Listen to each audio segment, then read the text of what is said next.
Madam Vice President, thank you so much for doing this and making the time. Of course. Just a little bit busy right now. We want to start on an issue that Americans across the country say is their number one concern, and that's the economy. A question that has been asked of you and everybody that's on the Democratic side is whether or not voters are better off now than they were 4 years ago. Are they better off now than they were 4 years ago? So when we came into, well, first of all, let me just say it is good to be with the National Association of Black Journalists, and I thank you for the work you do and that your members do every day. It is very important that we ensure that this organization and your members always have the resources and the platforms to deliver the voices that must be heard. So I thank you for hosting me today.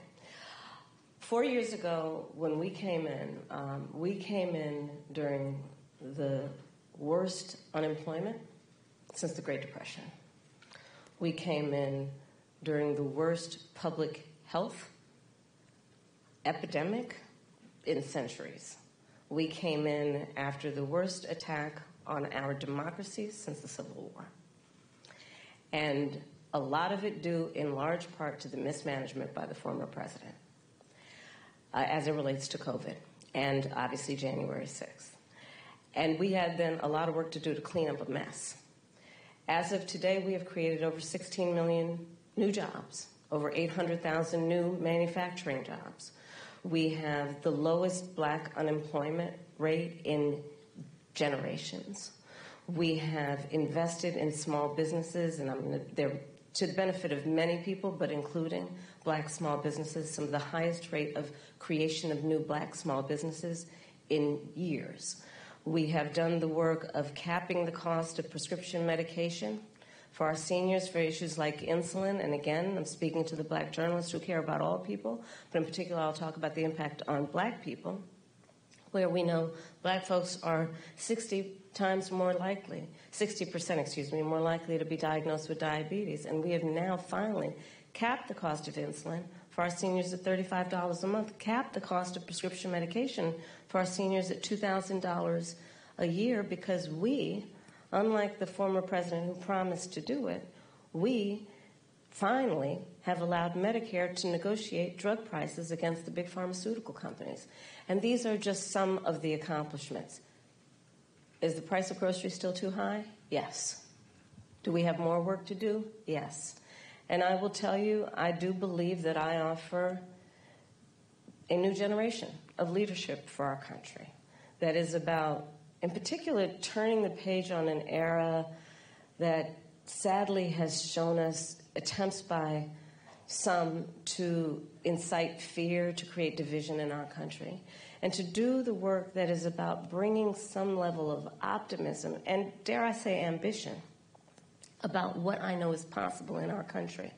And so my plan for the economy includes what I imagine and believe and call an opportunity economy. What we can do to grow an opportunity economy where all people have access to the resources to compete, to apply their incredible work ethic, their ambition, their aspirations, and their dreams, and actually not just get by, but get ahead. And I can talk in more detail about it, but specifically, I'll mention a few things. Yeah.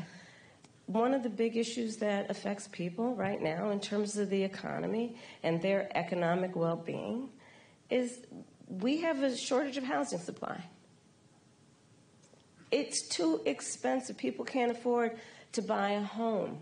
You know, we grew up, our parents, where they had the ability to somehow believe the American dream was attainable.